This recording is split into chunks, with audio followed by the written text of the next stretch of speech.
আসসালামু আলাইকুম প্রিয় দর্শক, অন্য মঞ্চের আলাপচারিতায় আপনাদের সকলকে আমন্ত্রণ জানাচ্ছি। থেকে 26শে আগস্টের মধ্যেই গেলে যেতে হবে তারেক রহমানকে। তারেক রহমান বলেছিলেন, বাংলাদেশ সরকার বলেছিল যে আগস্টের শেষে সময় দেওয়া যায় কিনা, কিন্তু প্রধানমন্ত্রী নরেন্দ্র মোদী তখন চলে যাচ্ছেন আবার সাংহাই কোঅপারেশন অর্গানাইজেশনের শীর্ষ সম্মেলনে যোগ দিতে। কাজেই সে সময়টায় তার আর সময় নেই আর বাকি বছরের কোনো সময়ে। কাজেই তারেক রহমানের সময় ফুরিয়ে আসছে। তাকে যদি ভারত যেতে হবে এই 21 থেকে 26 তারিখের মধ্যেই। বাংলাদেশের প্রধানমন্ত্রী তারেক রহমান কবে ভারত সফরে যাবেন, আদৌ কি যাবেন? তিনি বোধহয় যাবেন না। তার দাওয়াতপত্রে তাকে প্রধানমন্ত্রী সম্বোধন করা হয়নি, তাকে যথেষ্ট সম্মান প্রদর্শন করা হয়নি। ভারত গেলেই কি তিনি দ্বিপাক্ষিক সফরের সুযোগ পাবেন? ভারত তাকে এখন কেন যেতে হবে যখন দিল্লিতে শেখ হাসিনা উপস্থিত? আর সবচেয়ে বড় প্রশ্ন, শেখ হাসিনার প্রত্যর্পণের কথা দেওয়া ছাড়া কিভাবে ভারত আশা করে যে তারেক রহমান দিল্লি পৌঁছে যাবেন? এসব প্রশ্নে যখন বাংলাদেশের সংবাদ মাধ্যম সয়লাব এবং বাংলাদেশের শীর্ষস্থানীয় দৈনিক প্রথম আলো, মানব জমিন রীতিমতো শিরোনাম করে ফেলেছে যে এই পরিস্থিতিতে প্রধানমন্ত্রী তারেক রহমানের ভারত সফরে যাওয়ার সম্ভাবনা নেই বললেই চলে, যখন কিনা দিল্লি শুধু যে শেখ হাসিনাকে দিল্লিতে রেখেছে তাই নয়, দিল্লিতে বসে সারা পৃথিবীর সংবাদদাতাদের সঙ্গে সংবাদ সম্মেলনের অনুমোদন দিচ্ছে, তখন কিছুতেই তারেক রহমান ভারত সফরে যাবেন না। তখন তারেক রহমান এক রকমের ছুটে ভারত রওনা হয়েছেন।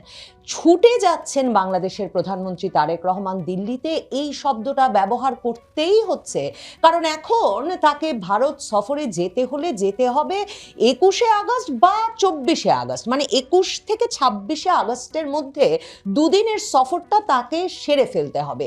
এই পরিস্থিতিতে বলতেই হয় তিনি ছুটে যাচ্ছেন, কারণ 16 তারিখ চলে যাচ্ছে, এখনো বাংলাদেশের সরকার বা ভারতের সরকার আনুষ্ঠানিকভাবে এই সফরের বিষয়ে কিচ্ছু জানায়নি। অথচ পররাষ্ট্র মন্ত্রণালয়ে সকল প্রস্তুতি সম্পন্ন করা হয়েছে আর ভারতের তরফে জানিয়ে দেওয়া হয়েছে এই 21 থেকে 26শে আগস্ট এই সময়টুকুর মধ্যে যদি বাংলাদেশের প্রধানমন্ত্রী গিয়ে দিল্লি উপস্থিত হতে না পারেন এবং ভারতের প্রধানমন্ত্রী নরেন্দ্র মোদীর সঙ্গে সাক্ষাৎ না করেন, তাহলে বাকি বছরে ভারতের প্রধানমন্ত্রী নরেন্দ্র মোদীর আর কোনো সময়সূচিতে কোনো জায়গা ফাঁকা নাই, কোনো সময় নাই যখন তিনি বাংলাদেশের প্রধানমন্ত্রী তারেক রহমানের সঙ্গে সাক্ষাৎ করতে পারেন।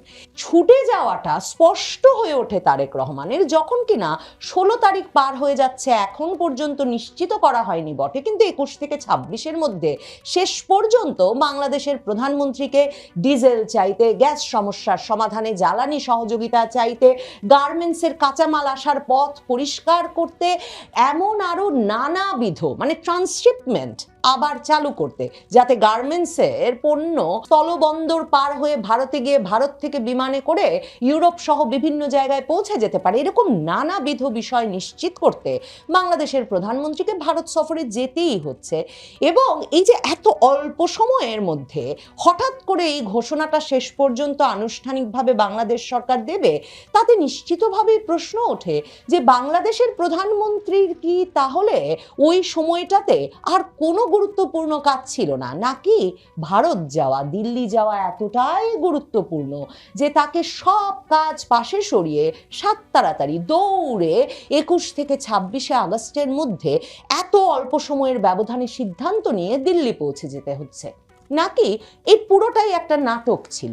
আসলে প্রধানমন্ত্রী তারেক রহমান অধীর আগ্রহে অপেক্ষা করছিলেন কবে তিনি দিল্লি যাওয়ার সুযোগ পাবেন এবং ভারতের প্রধানমন্ত্রী নরেন্দ্র মোদীর সঙ্গে সাক্ষাৎ পাবেন। দেখেন, সেপ্টেম্বরে ব্রিক্সের আমন্ত্রণটা যখন এলো প্রধানমন্ত্রী তারেক রহমানের জন্য ব্রিক্স সম্মেলনের আউটরিচ পর্বে অংশগ্রহণের, তখনও যে বাংলাদেশের তরফে জোর প্রচেষ্টা চালানো হচ্ছিল একটা দ্বিপাক্ষিক শীর্ষ বৈঠকের, সেটা কিন্তু তখন সংবাদ মাধ্যমে খবর হয়েছিল। ভারতে একটা দ্বিপাক্ষিক দ্বিপাক্ষিক বৈঠকের সূচি সহ ভারত সফরে যাওয়ার প্রত্যাশাটা তারেক রহমান ক্ষমতা নেওয়ার পর থেকেই ছিল, এবং ভারতের প্রধানমন্ত্রী নরেন্দ্র মোদী হচ্ছেন সেই বিশ্ব নেতা বা সেই সরকার প্রধান যিনি কিনা প্রথম তারেক রহমানকে কিন্তু একটা ভীষণ আন্তরিকতাপূর্ণ চিঠি পাঠিয়েছিলেন লোকসভার স্পিকার ওম বিড়লাকে দিয়ে তারেক রহমান শপথ গ্রহণের দিনেই, যেখানে স্ত্রী জুবায়দা রহমান, কন্যা জাইমা রহমানকে নিয়ে তারেক রহমান যাতে শিগগিরই ভারত সফরে যান সেই স্বাগত জানানো বার্তা ছিল, সেই আমন্ত্রণ পত্র ছিল। কিন্তু এপ্রিলে পররাষ্ট্রমন্ত্রী খলিলুর রহমান যে সফরে গিয়ে তারেক রহমানের দ্বিপাক্ষিক সফরটাকে ফাইনাল করবেন, চূড়ান্ত করবেন ঠিক করা ছিল, সেই সফরের আগেই তারেক রহমান সরকার আওয়ামী লীগের কার্যক্রমে নিষেধাজ্ঞা দিয়ে যে প্রজ্ঞাপন জারি করে রেখেছিল ইউনূস সরকার, সেটাকে আইনে পরিণত করে এবং নরেন্দ্র মোদী, পররাষ্ট্রমন্ত্রী জয়শঙ্কর, জাতীয় নিরাপত্তা উপদেষ্টা অজিত দোভাল সহ পুরো ভারত সরকারের শীর্ষস্থানীয় কর্তা ব্যক্তিরা বেঁকে বসেন যে যেই তারেক রহমান যেই প্রতিশ্রুতি দিয়ে ভারতের পূর্ণাঙ্গ সমর্থনে ডিসেম্বরে দেশে ফিরতে পেরেছেন এবং ফেব্রুয়ারির নির্বাচনের পর ক্ষমতায় বসতে পেরেছেন, এবং ভারত যাকে দেশে আনতে ক্ষমতায় বসাতে শুধু নিজেরা পূর্ণাঙ্গ সমর্থন দিয়েছে তাই নয়, বাংলাদেশের ভেতরে সেনাবাহিনী সহ শক্তিশালী পক্ষগুলোকে এক রকমের রাজি করিয়েছে এবং মার্কিন যুক্তরাষ্ট্রকে এর পক্ষে নিয়ে এসেছে। তারপর তারেক রহমানের যেটা সবচেয়ে বড় প্রতিশ্রুতি দেওয়া ছিল ভারতকে, যে তিনি ক্ষমতায় এলে তিনি আওয়ামী লীগের রাজনৈতিক কার্যক্রমে নিষেধাজ্ঞা তুলে নেবেন, বাংলাদেশে একটা অন্তর্ভুক্তিমূলক রাজনৈতিক পরিবেশ তৈরি করবেন, করে একটা স্থিতিশীল রাজনৈতিক পরিবেশ আনবেন, যার ফলে যে ভারত বিদ্বেষের রাজনীতি শুরু হয়েছে, বাংলাদেশের রাজনীতির নেতৃত্বে যে মূল বয়ান চলে এসেছে সেভেন সিস্টার্স ছিনিয়ে আনা এবং কথায় কথায় ভারতের বিরুদ্ধে যুদ্ধ এবং ভারত বিরোধী স্লোগান, সেই জায়গা থেকে বাংলাদেশের রাজনীতিকে সরিয়ে আনবেন।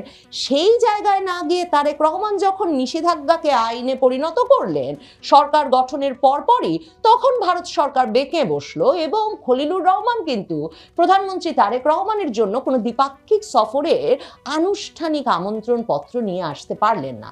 তারেক রহমান তারপর ভেবেছিলেন যে চীন সফরে গেলে ভারত এমন বেকায়দায় পড়ে যাবে যে তারপর নিশ্চয়ই উতলা হয়ে উঠবে তারেক রহমানকে আমন্ত্রণ জানানোর জন্য।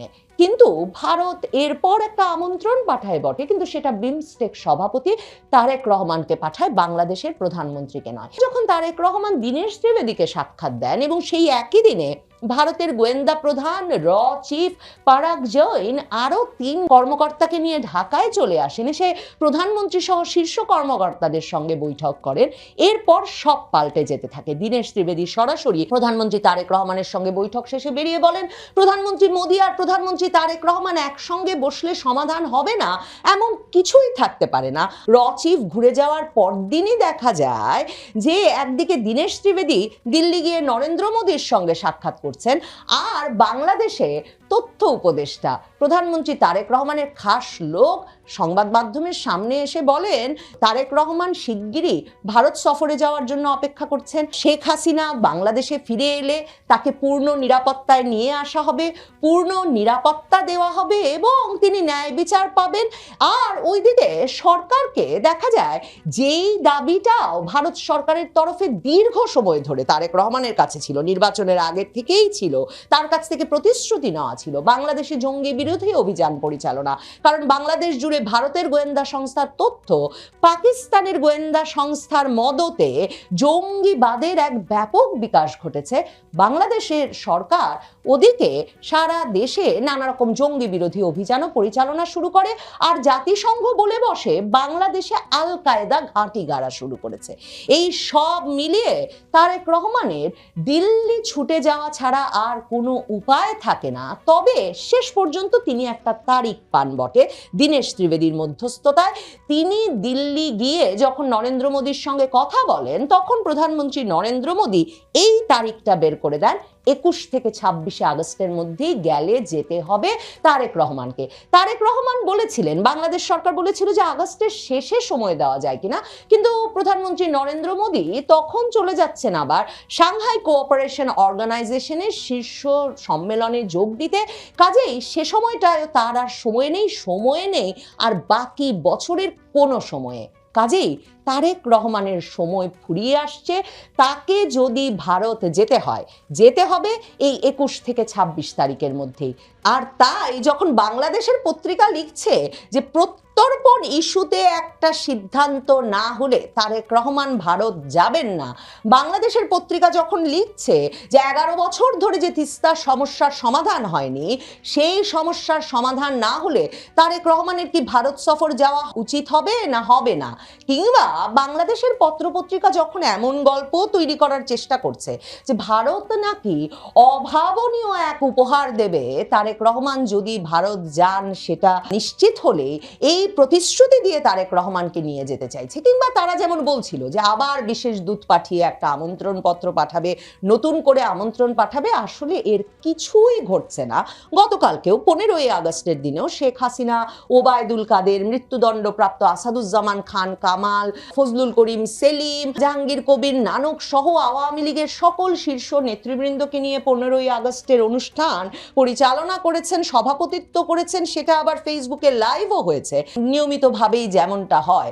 আর ওইদিকে পররাষ্ট্র মন্ত্রণালয়ের মুখপাত্র রণধীর জয়সওয়াল বলেই যাচ্ছেন তারা খতিয়ে দেখছেন শেখ হাসিনার প্রত্যর্পণ ইস্যু। বরং ভারতের সংবাদ মাধ্যমের খবর হচ্ছে এই যে তারেক রহমান ভারতে গেলে ভারত সরকার শেখ হাসিনা যে ডিসেম্বরে ফেরার ঘোষণা দিয়ে রেখেছেন, কিভাবে শেখ হাসিনা পূর্ণ নিরাপত্তায় ফিরতে পারেন, যে কথাটা, যে শর্তটা এর আগে চিফ পারাগ জৈন এসে বাংলাদেশের শীর্ষ কর্মকর্তাদের জানিয়ে গেছেন, সেই আলাপটাই বিস্তারিতভাবে এবার করবেন। এবং তারেক রহমান যাতে আওয়ামী লীগের রাজনৈতিক কার্যক্রমে নিষেধাজ্ঞা তুলে নেওয়া, বাংলাদেশে জঙ্গিবাদের বিকাশ রোধ করা, বাংলাদেশে ভারত বিদ্বেষী রাজনীতির অবসান ঘটিয়ে একটা স্থিতিশীল পরিস্থিতি সৃষ্টির যেসব প্রতিশ্রুতি দিয়ে দেশে ফিরতে পেরেছিলেন, নির্বাচিত হয়ে প্রধানমন্ত্রী হয়েছেন, সেসব প্রতিশ্রুতি রক্ষায় সক্রিয় ভূমিকা পালন করেন ভারতের প্রধানমন্ত্রী, ভারতের সরকার।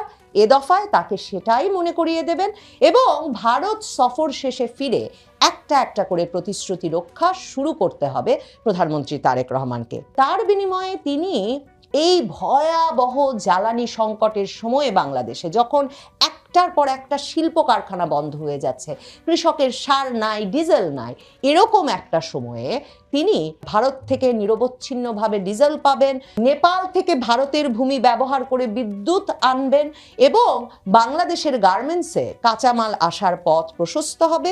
বাংলাদেশের গার্মেন্টসের তৈরি পণ্য ভারতের স্থলবন্দর ব্যবহার করে বিশ্বের বিভিন্ন জায়গায় পৌঁছে যাওয়ার যে সুবিধা ছিল, সেটাও হয়তো বাংলাদেশ ফিরে পাবে। তারেক রহমান জানেন শেখ হাসিনাকে ফিরে পাবার চাইতে এসব সুবিধা পাওয়া এখন তার সরকার টিকিয়ে রাখার জন্য কতটা জরুরি। আর তারেক রহমান এটাও জানেন এসবের বিনিময়ে তাকে আওয়ামী লীগের রাজনৈতিক কার্যক্রমের নিষেধাজ্ঞাও তুলে নিতে হবে, শেখ হাসিনাকেও পূর্ণ নিরাপত্তায় বাংলাদেশে ফিরিয়ে আনার ব্যবস্থা করতে হবে। নানান যন্ত্রণায় জর্জরিত একটা দেশ বাংলাদেশ, এমনি তাদের নানান রকমের অবস্থা খারাপ, তারপর মরার ওপর খাঁড়ার গা আসতে চলেছে। মার্কিন কংগ্রেসে একটা প্রস্তাব এনেছেন ডিক লরি, ডেমোক্রেটিক, তিনি প্রস্তাবটা এনেছেন যে এই যে খুন, সন্ত্রাস, তারপর ধর্ষণ এবং মৌলবাদের মাথাচাড়া দেওয়া, সব মিলিয়ে বাংলাদেশ সন্ত্রাসবাদী রাষ্ট্র হিসেবে ঘোষণা করতে হবে। আমি দিন 15 আগে আপনাদের কাছে একটা ভিডিও প্রেজেন্ট করেছিলাম, সেখানেই বলেছিলাম যে বাংলাদেশ কিন্তু FATF এর আন্ডারে পড়তে পারে, ফাইন্যান্সিয়াল অ্যাকশন টাস্ক ফোর্স, যেটা মাঝে মাঝে পাকিস্তান ঢোকে আবার মাঝে মাঝেই বেরিয়ে যায় পাকিস্তানে ওই জঙ্গিবাদ নিয়ে। তা এখানেও যা অবস্থা, তাতে এখন তো ট্রাম্প খুব চাপে আছেন। এক হচ্ছে ভেনেজুয়েলা নিয়ে বিতর্ক, দুই হচ্ছে ইউক্রেনের যুদ্ধ উনি দাবি করেও উনি থামাতে পারেননি, ভোটের আগে দাবি করেছিলেন 3 দিনে থামিয়ে দেবো। তারপর ইরানের সঙ্গে ঝামেলা, ভারতের সঙ্গে সম্পর্ক খারাপ, সব মিলিয়ে ট্রাম্পের ওপরেতে একটা দারুণ চাপ তৈরি হয়েছে। এখন সেই চাপটাকে কাজে লাগাচ্ছে ডেমোক্র্যাটরা, ফলে রিপাবলিকানরা এখন একটুখানি মানে খারাপ অবস্থায় রয়েছে যাকে বলা যায়। এখন এটা যদি সত্যি সত্যি সংসদে যদি মার্কিন কংগ্রেসে যদি এটা প্রস্তাব পাশ হয়ে যায়, তাহলে কিন্তু বাংলাদেশের ওপরে অর্থনৈতিক নিষেধাজ্ঞা আসতে পারে। আর অর্থনৈতিক নিষেধাজ্ঞা মানে সমস্ত রকমের সাহায্য বন্ধ, কোনো দেশ থেকে কিচ্ছু কিনতে পারবে না, মানে আমাদের ভারত থেকেও কিনতে পারবে না, এবং কেউ কিছু দেবেও না এফএটিএফ এর আন্ডারে ফেলে দিলে। এতে গেলে একটা সাইড, এবং ঘটনার দ্বিতীয় সাইড হচ্ছে তারেক রহমানের ভারতে আসা নিয়ে একটা বিতর্ক তো চলছেই। এই বিতর্কের মূল কেন্দ্রে রয়েছেন খলিলুর রহমান, তাকে তো আমেরিকা বসিয়েছে, এবং ভারতের সঙ্গে অজিত দোভালের সম্পর্ক ভারতও এর মধ্যে কিছুটা হেল্প করেছে। এখন খলিলুর রহমান তিনি তুর্কি যাচ্ছেন, গিয়ে তিনি নানান রকম এগ্রিমেন্ট করছেন, চায়না যাচ্ছেন, নানান রকম এগ্রিমেন্ট করছেন, পাকিস্তান যাচ্ছেন, নানান রকম কথা বলছেন। এবার তাকে রিজাইন করতে বলা হয়েছে, তারেক রহমান বলেছেন আপনি রিজাইন করুন, সে নারাজ। এখন জাতিসংঘের সঙ্গে যিনি জড়িত তাকে ঝপ করে বরখাস্ত তো করা যায় না, ফলে তারেক রহমান খুব মুশকিলে পড়েছেন। এখন তারেক রহমান তার সঙ্গে জুড়ে দিয়েছেন একটা লেজুর প্রেসার কুকার বোমা। এই সমস্ত উদ্ধার যদি হয় এবং বাস যদি করে, 2-4টে বোধহয় মারা গিয়েছেন, একটা এরকম খবর একটা পেলাম, কোনো মাদ্রাসার সামনে একটা মারা গিয়ে বিস্ফোরণ হয়েছে, সেখানে 5 জন ছাত্রছাত্রী আহত হয়েছে। কতটা ঠিক কতটা ভুল আমি জানি না, কারণ আমাদের কাছে তো খবরের কাগজ আসে না, আর মিডিয়া সব কথা তো আমাদেরকে বলে না। যার যেটা ইস্যু থাকে সেই ইস্যু নিয়ে কথা বলে আমাদের পক্ষে জানাটা একটুখানি মুশকিল। কিন্তু এই সার্বিক পরিস্থিতির মধ্যে মানে আমার মনে হচ্ছে পৃথিবীর ইতিহাসে বোধহয় এটা একটা প্রথম দেশ যেটা একটা উন্নয়নশীল দেশ থেকে 2 বছরের মধ্যে একদম অর্থনৈতিক দিক দিয়ে তলিয়ে যাওয়ার মতো অবস্থা। পৃথিবীতে আর কোনো দেশ নেই এত তাড়াতাড়ি 2 বছরের মধ্যে। আর এর প্রধান কারিগর তিনি হচ্ছেন ডক্টর মোহাম্মদ ইউনূস। তারেক রহমান কি তার বিরুদ্ধে কোনো ব্যবস্থা নিয়েছেন? কোনো ব্যবস্থা নেননি। তিনি প্রেসিডেন্ট হচ্ছেন না, তাহলে তার এসএসএফ তুলে নেওয়া হবে।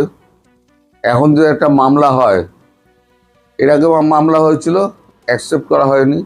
এবার যদি ওই হামে মৃত্যুর জন্য দায়ী এই ভদ্রলোককে যদি অ্যারেস্ট করা হয়, এই মামলা করা হয়, তাহলে কি তিনি অ্যারেস্ট হবেন? এর মধ্যে আবার শেখ হাসিনা বলছেন আমি ভারতবর্ষে ঢুকে যাব। সব মিলিয়ে তারেক রহমানের অবস্থা এখন খারাপ। তারেক রহমানের কিন্তু ভারতবর্ষে আসার কোনো রকম ইচ্ছেই নেই। আপনারা যতই দাবি করুন না কেন, আমি এখানে দেখিয়ে দিচ্ছি রণদীপ জয়সওয়াল কি বলেছেন। রণদীপ জয়সওয়াল বলেছেন আমরা চিঠি দিয়েছি, আমরা ওনাকে আমন্ত্রণ পত্র দিয়েছি, আমরা বিমস্টেকের সভাপতি হিসেবে আমন্ত্রণ পত্র দিয়েছি। এরপর ওই দিক থেকে মানে বাংলাদেশের দিক থেকে কোনো রকম সাড়া পাইনি। যখন সাড়া পাবো তখন আমরা ব্যবস্থা নেব। ওনার এটা আমি দিয়ে দিলাম। এই অবস্থার মধ্যে আপনারা যে সমস্ত মন্ত্রী রয়েছেন, একজন কেউ বলছেন যে আমার গ্যাস দিতে 2 বছর সময় লাগবে। তা 2 বছর কি রোগের সব হাঁড়ি কড়াই তুলে দিয়ে 2 বছর শুয়ে থাকবে? তা আপনি আছেন কি করতে? মন্ত্রী হয়ে আছেন কি করে? আর একজন আবার বলছেন যে না, আমি তো আর মাটির মধ্যে গিয়ে আমি তো আর তেল তুলে আনতে পারবো না, সেটা সম্ভব নয়। তো এরা এই যে নির্লজ্জ যে সমস্ত মন্ত্রীরা রয়েছে, বিদ্যুৎ মন্ত্রী বিশেষ করে টুপু, সে গতবারও যে কাণ্ড করেছিল এবারেও সেই কাণ্ড করেছে। সুতরাং তারেক রহমানকে নির্দোষ এই কথাটা আপনি বলবেন কি করে? যে হ্যাঁ উনি চেষ্টা করছেন, উনি আইন শৃঙ্খলা উন্নতি করার চেষ্টা করছেন, উনি বিভিন্ন দেশের সঙ্গে যোগাযোগ করছেন, উনি পার্শ্ববর্তী সব থেকে বড় গণতান্ত্রিক রাষ্ট্র ভারতবর্ষেই উনি যে অনীহা প্রকাশ করছেন, তার কারণ হচ্ছে জামাতকে ভয় আর জামাতের সাঙ্গপাঙ্গগুলোকে ভয়।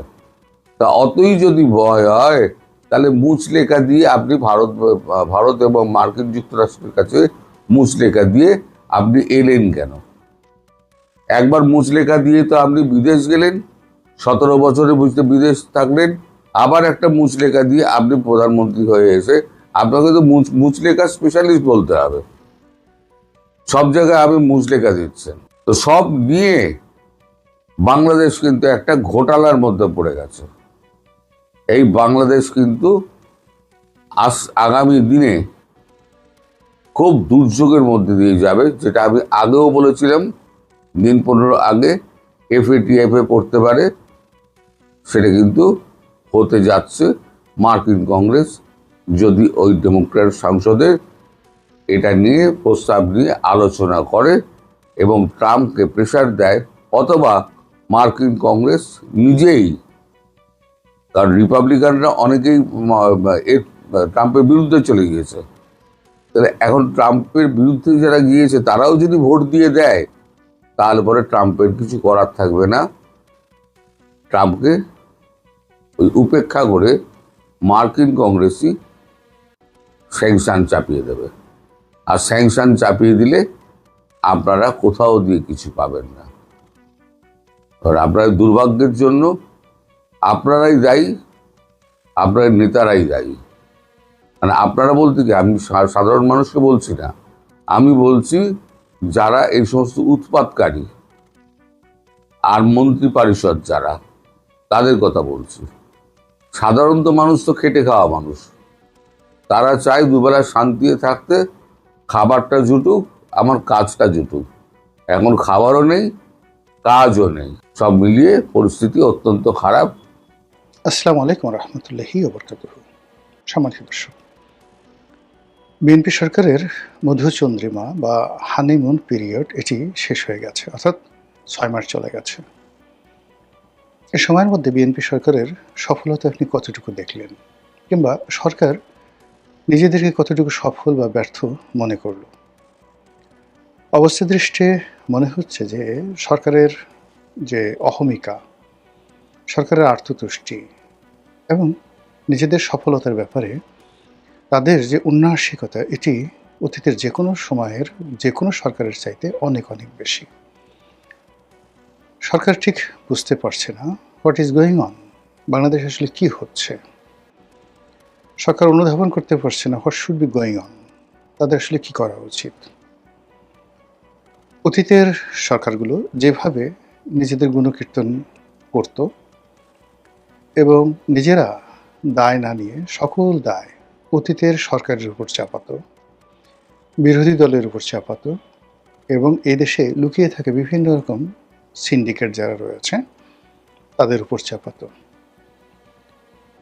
ঠিক একই কায়দায় বর্তমান সরকার অতীতের যে সকল রেকর্ড ছিল সেই রেকর্ডগুলোকে ত্রিমাত্রিক ওয়েতে আরও বড় সড়ো করে এরা নিজেদেরকে সাধ্য তেঁতুলের বেশি, নিজেদেরকে সফলতার এবং সততার বিমূর্ত প্রতীক, আর বর্তমান জমানার যত দুর্ভোগ দুর্দশা, যত কিছু কুফল, তার সব কিছুই হয় ইউনূস সরকারের, হয় শেখ হাসিনা সরকারের, অথবা ভারতের, অথবা ভূত প্রেত যাকে বলে রাক্ষস খোকসের কারণে হচ্ছে, এরকম একটা ভাবসাব তাদের মধ্যে চলে এসেছে।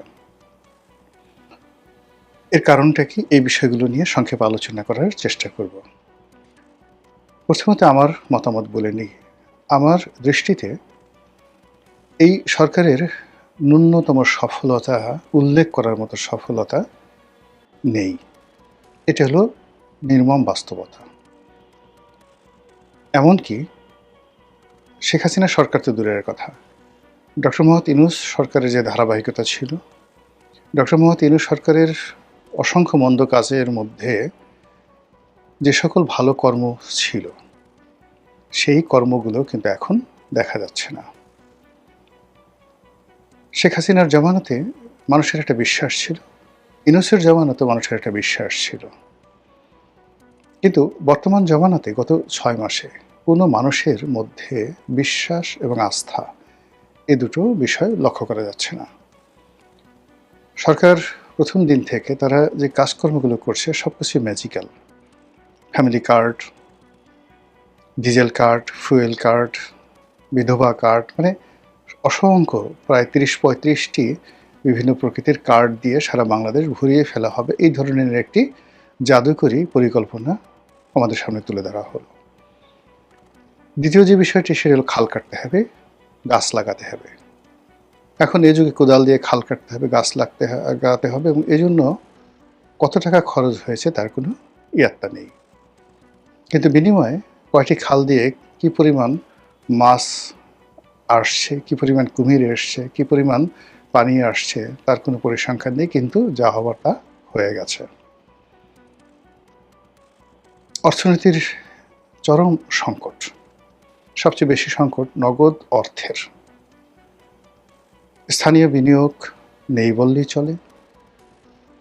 এমনকি এস্টাবলিশড কোম্পানিগুলো যে বিএমআরই করে, বড় বড় হাতে গোনা, যেমন ধরুন বাংলাদেশের টপ 100 কোম্পানি, তো তারা যে বিএমআরই করে, অর্থাৎ তাদের প্রতিষ্ঠানগুলোকে আধুনিকরণ করে, পুরনো মেশিনগুলো পাল্টে নতুন মেশিন নেয়, অনেকে ইউনিটগুলো বৃদ্ধি করে, এটা গত 2 বছরে ক্রমাগতভাবে কমেছে।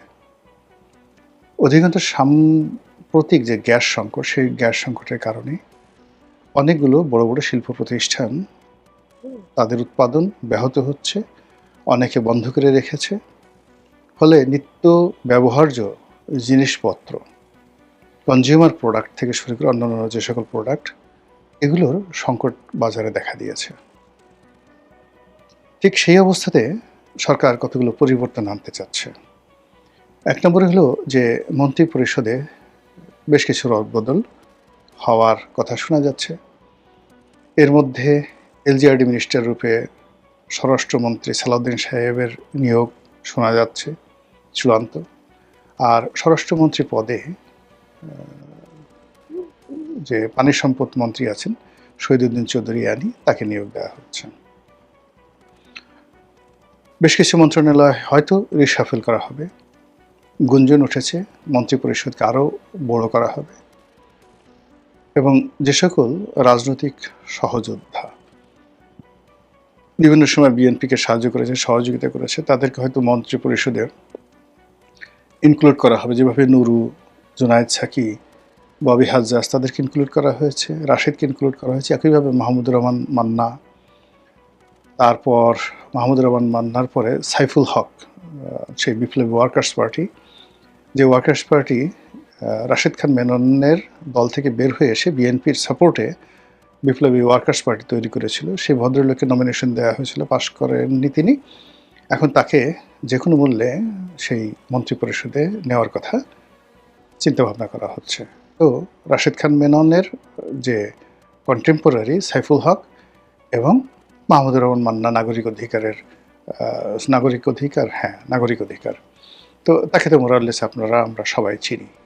এই দুজনকে মন্ত্রী পরিষদ ইনক্লুড করার পাশাপাশি সে যে আসম আব্দুর রবের যে জাসদ, তো সেক্ষেত্রে জাসদের আসম আব্দুর রবের স্ত্রী অথবা তার দলের কোনো নেতাকে মন্ত্রী পরিষদে ইনক্লুড করা সহ তারেক রহমান সাহেবের ঘনিষ্ঠ জন হিসেবে যারা বিবেচিত, তাদের কয়েকজনকে যে কোনোভাবে মন্ত্রী পরিষদে নেওয়া, বা বাইরে থেকে বুদ্ধিজীবী, সাংবাদিক, এদেরকে মন্ত্রী পরিষদে নিয়ে মন্ত্রী পরিষদের কলেবর আরও বৃদ্ধি করার জন্য নানা রকম কথাবার্তা হচ্ছে।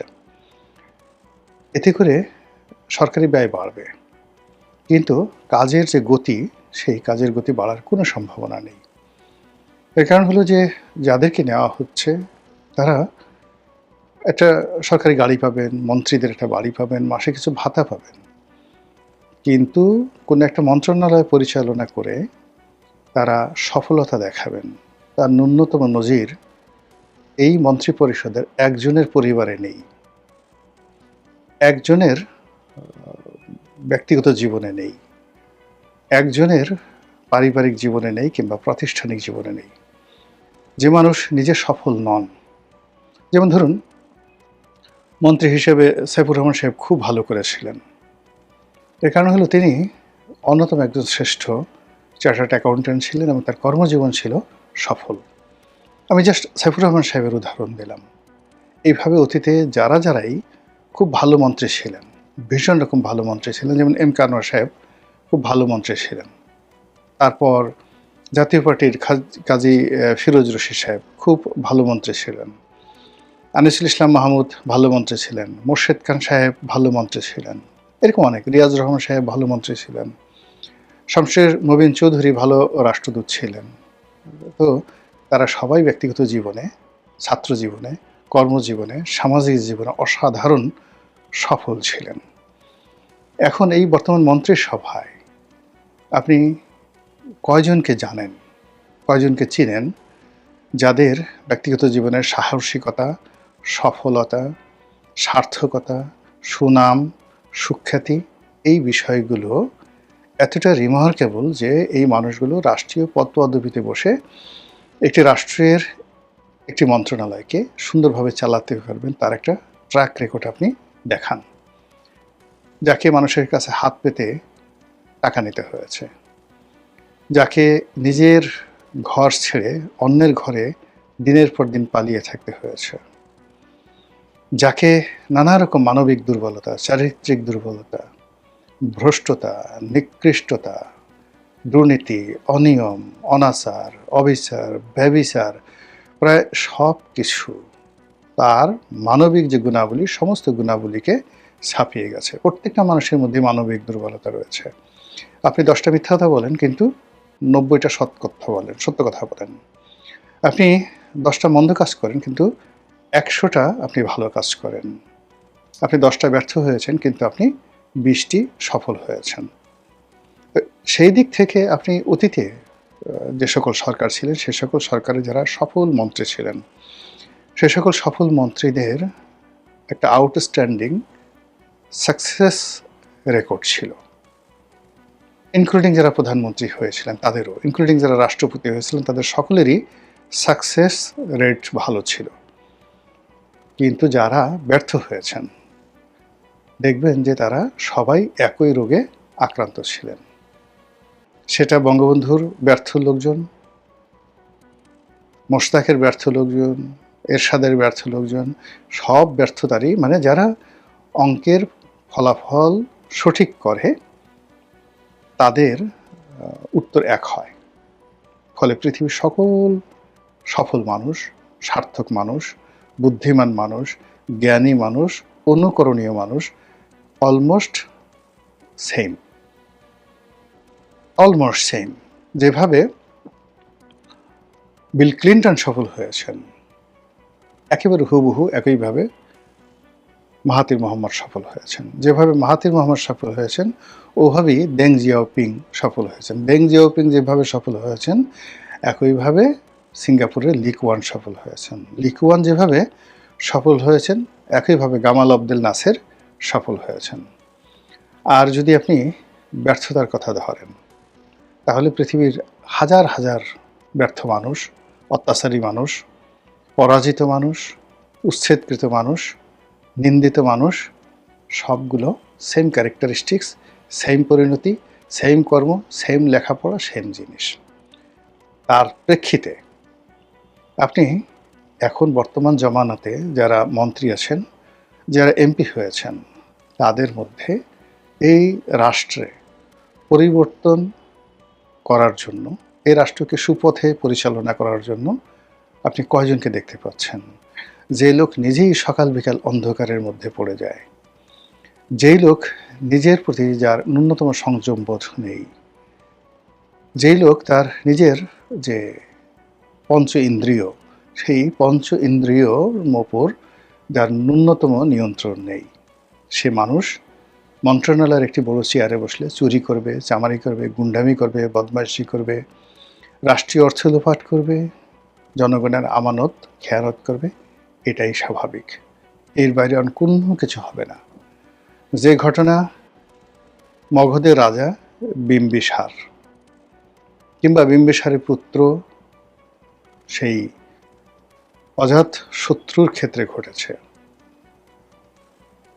ঠিক একই ঘটনা আইভান দ্য টেরিবলের জীবনে ঘটেছে। যে ঘটনা বিম্বিসারের জীবনে ঘটেছে সেই একই ঘটনা সেই যে কমোডাস, কুখ্যাত রোমান সম্রাট কমোডাস এবং মার্কাস অর্লিয়াসের ক্ষেত্রে ঘটেছে। কমোডাসের ক্ষেত্রে যে ঘটনাটা ঘটেছে, রোমান সম্রাট নিরো এবং তার মা অ্যাগ্রিপ্পিনা, তাদের ক্ষেত্রে সেম ঘটনা ঘটেছে। কুসন্তান কখনো পিতামাতার নাম নেয় না, আর সুসন্তান সবসময় উঠতে বসতে পিতার নাম মাতার নাম নেওয়ার সঙ্গে সঙ্গে অশ্রুসিক্ত হয়ে যায়। এটাই দুনিয়ার নিয়ম। তো সেই থেকে যেটা হচ্ছে যে আমাদের দেশে এখন যারা সরকার পরিচালনা করছে তারা যা কিছুই করছেন এটার একটা পরিণতি আছে। সেই পরিণতি আমরা কি দেখতে পাচ্ছি? আচ্ছা বলেন তো, আইন শৃঙ্খলার কেন উন্নতি হলো না? কেন মব এখন পর্যন্ত বন্ধ হলো না? চাঁদাবাজি, অন্যায়, অবিচার, এগুলোর কোনো সুরাহা কেন হচ্ছে না? কেন মানুষ সেই বুক ফুলিয়ে সমাজে চলতে পারছে না? ক্ষণে ক্ষণে কেন দীর্ঘশ্বাস শুরু হয়েছে? বাংলার যে মধ্যবিত্ত সমাজ সেটি কেন শেষ হয়ে যাচ্ছে? নিত্য নতুন কোটিপতি কেন অর্থনীতিতে যুক্ত হচ্ছে, আর লক্ষ লক্ষ মানুষ দৈনিক প্রান্তিক জনগোষ্ঠীতে পরিণত হচ্ছে? কেন মানুষ ইজ্জত বিক্রির জন্য পাগল হয়ে গেছে? কেন মানুষ শেষ সম্বল বিক্রির জন্য দাঁড়ে দাঁড়ে ঘুরছে? কেন মানুষ আশ্রয়হীন হয়ে পড়েছে? এই বিষয়গুলোর সুরাহা করতে হবে।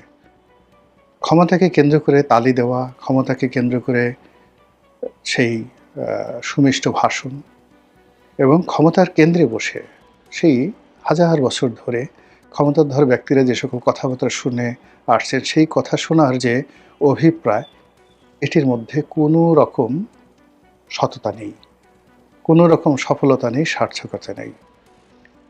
একটা জিনিস লক্ষ্য করছেন যে হাতে গোনা অল্প কয়েকজন মানুষ আমাদের এই সমাজে আকার ইঙ্গিতে সরকারের একটু সমালোচনা করার চেষ্টা করছে,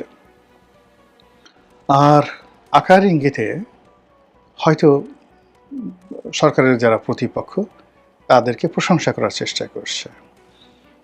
কিন্তু আমাদের এই সমাজে যে চিরায়ত একটা ভাইব্রেন্ট সামাজিক অবস্থান ছিল, সত্যকে সত্য বলার, মিথ্যাকে মিথ্যা বলার, শাসকের সামনে দাঁড়িয়ে সত্য কথা উচ্চারণ করার এবং রাষ্ট্রশক্তিকে চ্যালেঞ্জ করার, আমরা যে এরশাদকে স্বৈরাচারী বলি, সেই এরশাদ যে সিদ্ধান্ত নিল যে বাংলাদেশের হাইকোর্টগুলো ভাগ হয়ে যাবে এবং হাইকোর্টের বেঞ্চগুলো আমাদের যে বিভাগীয় শহরগুলো আছে সেখানে স্থাপিত হবে, যেন বিভাগীয় মামলাগুলো ঢাকাতে আনতে না হয় এবং ঢাকার উপর চাপ কম পড়ে। একটি যুগান্তকারী সিদ্ধান্ত। কিন্তু হাইকোর্ট বেঁকে বসলো, হাইকোর্ট বেঁকে বসে এরশাদের বিরুদ্ধে রায় দিয়ে বসলো এবং সেই রায় এরশাদ মানতে বাধ্য হলো। একই ঘটনার যদি 100 ভাগের 1 ভাগ শেখ হাসিনার জামানায় ঘটানো হতো, একেবারে যারা এই ধরনের ঘটনার উদ্যোক্তা সবাই টেংরি ভেঙে দেওয়া হতো। আর এখন তো টেংরি ভাঙা তো দূরের কথা, এখন এই ধরনের কথা কল্পনাই করতে পারবে না, ঘুমের মধ্যে কেউ কল্পনা করতে পারবে না।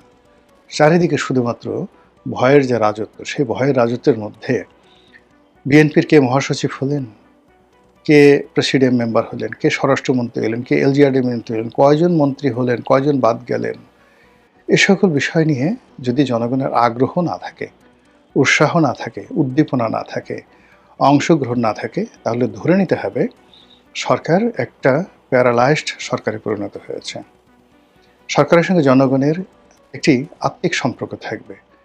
একটি শরীরের যে অঙ্গ প্রত্যঙ্গ, সেই অঙ্গ প্রত্যঙ্গের মধ্যে যদি রক্ত সঞ্চালন স্বাভাবিক না হয়, তাহলে যে অঙ্গ প্রত্যঙ্গটির সঙ্গে রক্ত সঞ্চালনের যে স্বাভাবিক যোগসূত্র না থাকে সেই অঙ্গটি প্যারালাইজড হয়ে যায়, ধীরে ধীরে শুকিয়ে যায়।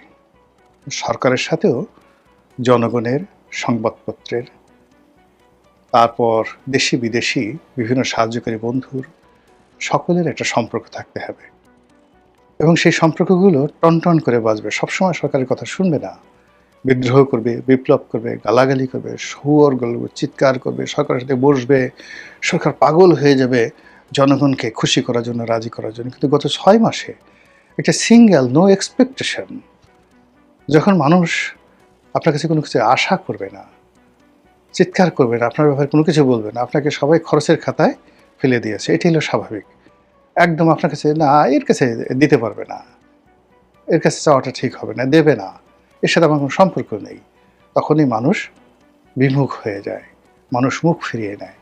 এখন এই সরকারের সাথে জনগণের যে আকাঙ্ক্ষা, এক্সপেকটেশন, সেই এক্সপেকটেশনের জায়গাটা কোথায় গিয়ে ঠেকেছে, যদি সরকার সেটা বুঝতে পারে, হয়তো 180 ডিগ্রি অ্যাঙ্গেলে তারা আবার নতুন করে শুরু করতে পারবে। কিন্তু যে ধারায় তারা গত 6 মাস ধরে চালিয়ে আসছে, সেই ধারা যদি অব্যাহত থাকে, জনগণের সঙ্গে, রাষ্ট্রের সঙ্গে, রাষ্ট্রযন্ত্রের সঙ্গে, দেশের সঙ্গে তাদের দূরত্ব বাড়তেই থাকবে। মহান আল্লাহ আমাদের সবাইকে হেদায়েত